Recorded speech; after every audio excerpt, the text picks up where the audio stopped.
Welcome to Muslim Apologetics Australia. In this video, we're going to be showing how Paul, the apostle and the prophet of the Christian faith, was also indeed possessed by Satan. If you open up your Bibles, read 2 Corinthians 12:7. That says, "He was given a messenger of Satan to torment him, and he felt the pain of Satan in his flesh." It's clear Satan was inside Paul, the founder of Christianity.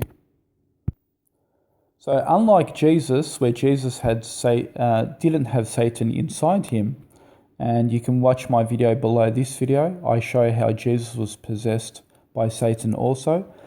Paul was, I think, even more affected than Satan than Jesus was, because Paul actually had Satan inside him, putting pains and torments even into his flesh.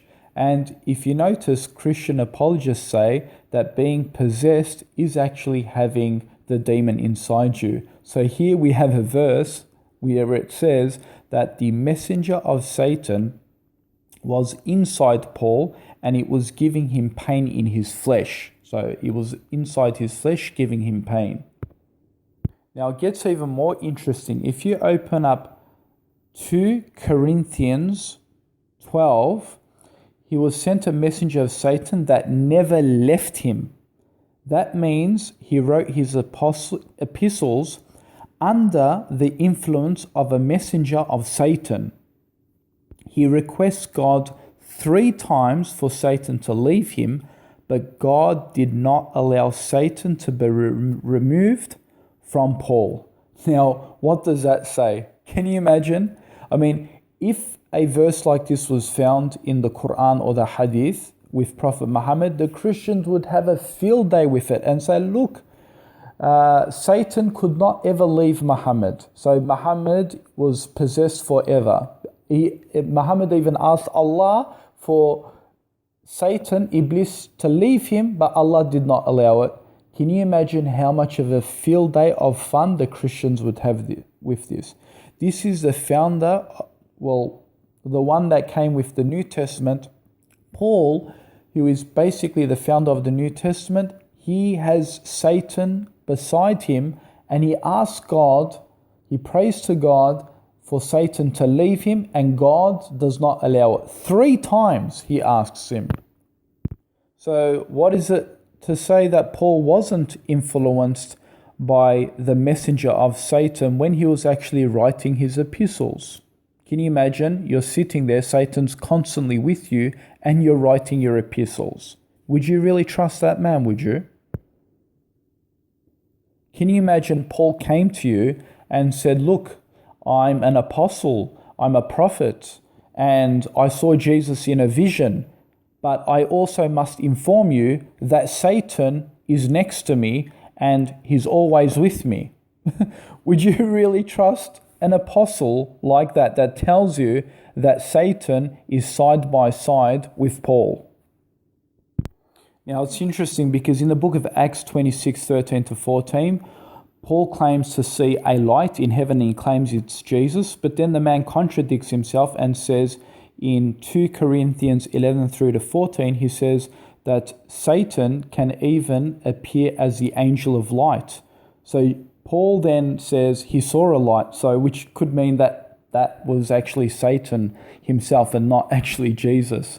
In fact, if you open up John 8:4, it says, the sign of an antichrist is one who is a murderer from the beginning. And we know that according to the Bible, that Paul used to be a murderer from the very beginning. In Acts 22:4, he persecuted both men and women, innocent Christians. He even ruined churches in Acts 8:3. And God even says, whoever destroys my temple, in 1 Corinthians 3:17, it says that God will destroy him.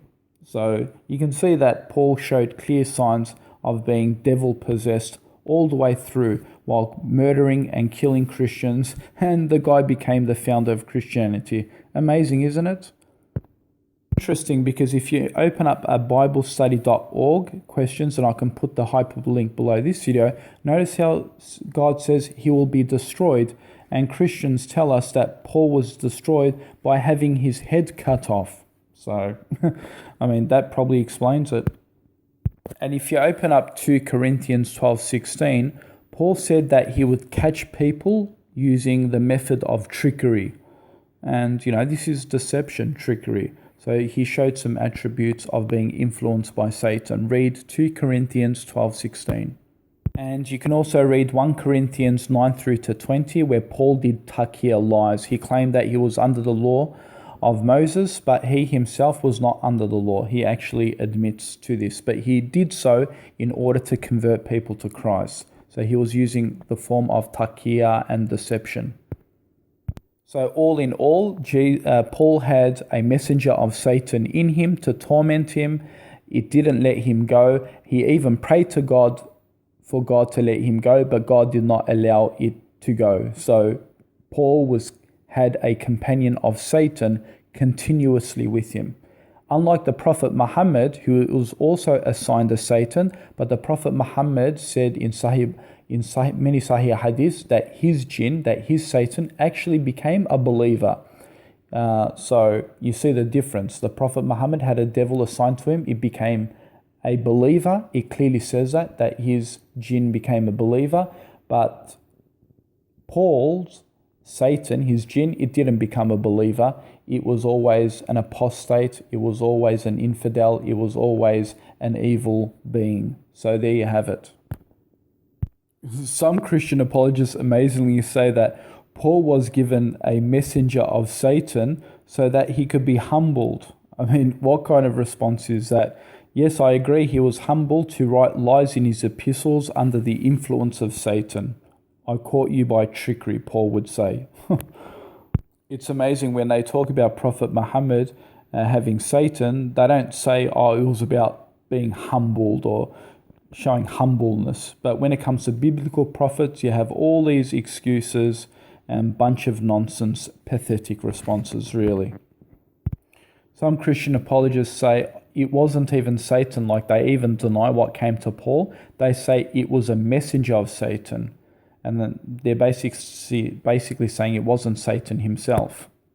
However, this can be clearly disproved because Paul said that even an angel can come to you as light, right? Meaning that Satan can appear as the angel of light. So if Satan can appear as the angel of light, this could also mean that Satan can appear as a messenger, right? Can't he do that? So the Christians have no escape. The clear messenger of Satan that came to Paul was Satan himself in the form of Satan.